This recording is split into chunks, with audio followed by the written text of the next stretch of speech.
Thoracic extension assessment. We're going to go through a number of progressions in this assessment, and I recommend you start at level 1 to make sure that you don't feel any pain or discomfort in your lower back, and then start to progress through to the higher progressions. Now, if you do feel pain or discomfort in the lower back, then that's the progression that you stop at. So we're going to perform a cobra position. So progression number 1 is we're just lying on the ground. The toes are pointed here. We're going to place the hands by our side in this position. And let's just bring our chin down to the floor. From here, you want to start by squeezing the glutes. So we're squeezing the glutes and pushing the hips into the floor because this helps to protect the lower back. So glutes are nice and tight. We start by lifting the chin up as far as you can. And then from this position, we start to arch the back, looking up and coming to this position, okay? So we're keeping elbows and hands on the floor, and we're just getting as much of an arch as we can in the thoracic, and we're just holding this for 10 to 15 seconds. And then we come back down. If that's comfortable and pain-free, then we're gonna take the hands to the floor. Now notice that I move the hands back, okay? Hands down here as low as I can go. You're gonna need a certain level of wrist extension to be able to do this.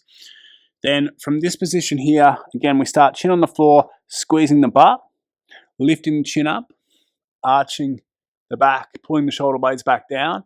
And then we start to press through the arms. Can we lock out the elbows, or how high can you come? But we're trying to get to a position here where we're locking out the elbows, looking up at the ceiling, squeezing the butt and pushing the hips into the floor. Again, holding this for 10 to 15 seconds. Then from here, just rolling back down to that position. Next one, same position, hands stay where they are. Now we're gonna put the toes on the floor here. So we start again, lifting the chin, arching through thoracic, pushing up straight through the arms, and then we're going to lift the hips off the ground in this position and hold 10 to 15 seconds. If that feels comfortable, we can start to walk the feet forward a little bit more and actively try to pull yourself into a strong arch by contracting the spinal erectors, keeping the glutes switched on. So if we've done that, we can walk the feet back, hips come back down, and then we roll back down to the floor again. So this is an active position. We're actively trying to arch the spine. We're contracting the muscles in our back to try and pull us deeper into that position.